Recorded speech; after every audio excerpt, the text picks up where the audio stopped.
Hoy quisiera analizar como tendencias que están marcando la agenda pública y que pues, van a seguir con modalidades o escenas diferentes, pero son parte de la misma historia. Y quiero empezar con el tema del choque entre poderes y particularmente cómo se sigue deteriorando la relación entre el presidente y el Poder Judicial. Esta semana, entre otras cosas, tuvimos el caso de Edmundo Jacobo con la tensión que eso ha provocado en materia del llamado Plan B. Vimos expresiones de violencia cada vez simbólica hasta ahora en contra de la ministra Piña, en donde no solamente ya hay estas expresiones digitales, sino pronto gente que se manifiesta frente a la Suprema Corte con metralletas de plástico, pero metralletas al final de cuentas en términos simbólicos, diciendo ¿dónde está Norma Piña? ¿Dónde está? Tú escribías incluso en la semana en el Universal sobre este tema. ¿Qué estás viendo y qué tan serio es el asunto como para preocuparnos?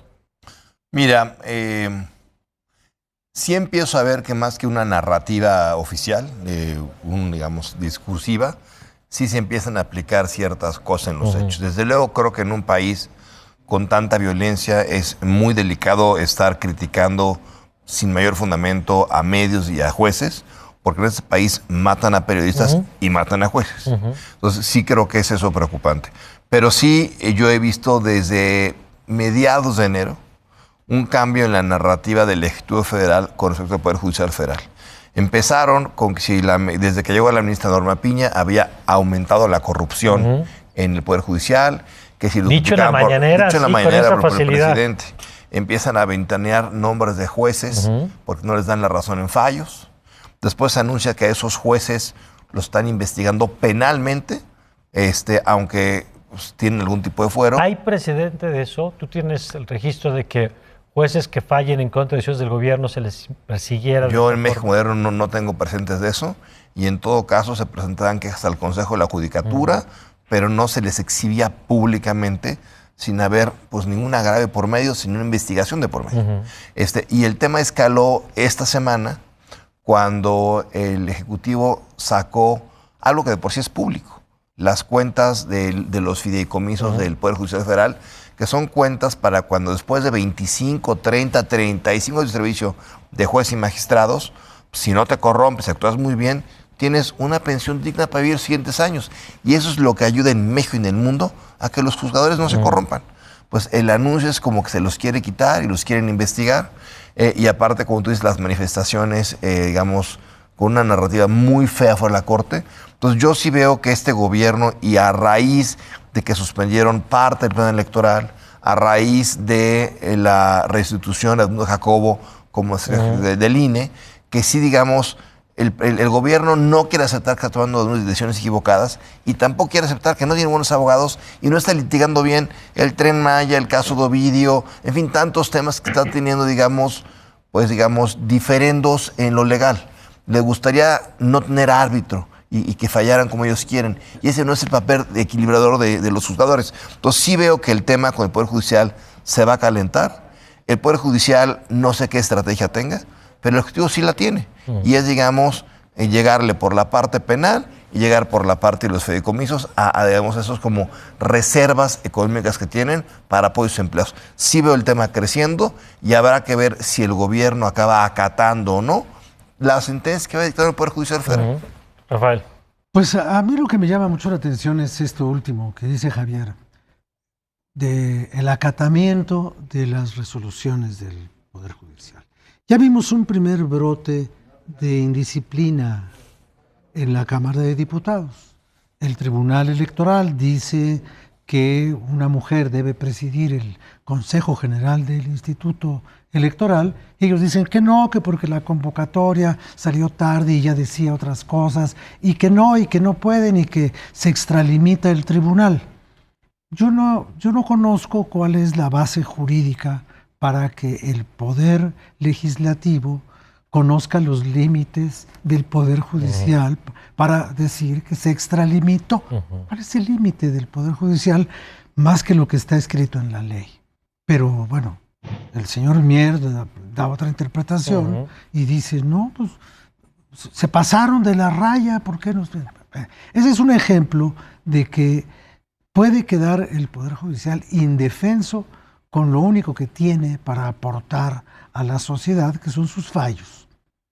Y por otra parte, esta exhibición de los jueces, este linchamiento, decía Javier, bueno, para eso está el Consejo de la Judicatura, pero el Consejo de la Judicatura, según ha dicho el presidente, es un adorno. En donde él ha nombrado además una cantidad muy importante de integrantes, gente cercanísima a él, está en el Consejo de la Judicatura. Él dice que es un adorno. Florero. Que está de florero. ¿No? Y que como está de florero no sirve para nada porque no ha condenado a ningún juez, cosa que no es real. Sí ha condenado a quienes ha tenido que condenar, no en un número abrumador, pero sí en el número de lo que la realidad lo ha obligado a hacer. Entonces, yo veo que por un lado, esto que tú llamas una tendencia, yo no le llamaría una tendencia, yo le llamaría una inercia. Si hoy el presidente decidiera frenar de golpe todas las persecuciones que han ¿Tú lo ves emprendido, difícil? ya no podría parar, le pasaría lo que a un ferrocarril. El peso de sus vagones y de sus decisiones anteriores haría tan difícil un frenado rápido que se seguiría de aquí al fin del sexenio. Sí. Como el tren se sigue varios kilómetros antes de pararse por completo. Entonces, este impulso inercial de la presidencia de pelear contra todos y por cualquier cosa que no sea la satisfacción o de su obsesión o de su capricho, nos tiene en una situación de mucho desequilibrio en la estructura republicana de este país. Y yo destaco de esto que están diciendo una palabra que le he escuchado a Mario Delgado, que le he escuchado al presidente, la limpieza que hay que hacer. Hay que hacer una limpia, dicen, del Poder Judicial. Como la del búnker. Como la del búnker. Y la palabra limpieza tiene implicaciones muy serias, me parece que en el contexto político, pues de depuración, de sacar, y creo que eso explica muchas de las tensiones que estamos viendo. A ver, Claudio, ¿tú cómo lo ves? Pues estas tensiones entre poderes, colegas, me hablan de esos relatos, de narrativas de un ejecutivo contra todos y todas aquellas instancias que se digan autónomas.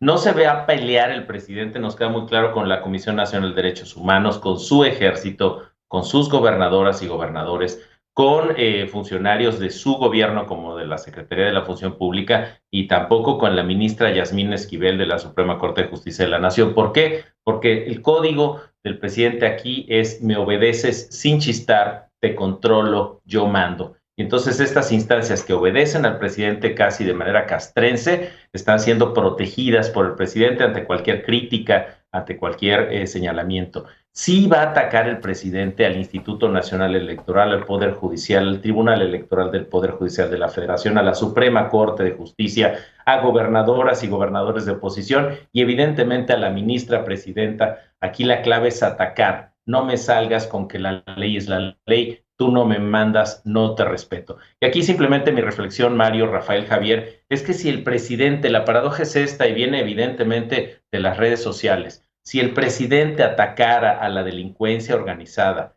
como ataca a Lorenzo Córdoba o a Ciro Murayama del INE, como ataca a la ministra Norma Piña o al exministro José Ramón Cosío de la Suprema Corte de Justicia, como ataca a madres y padres de niños con cáncer, México sería un país muchísimo más seguro para todas y todos, Mario.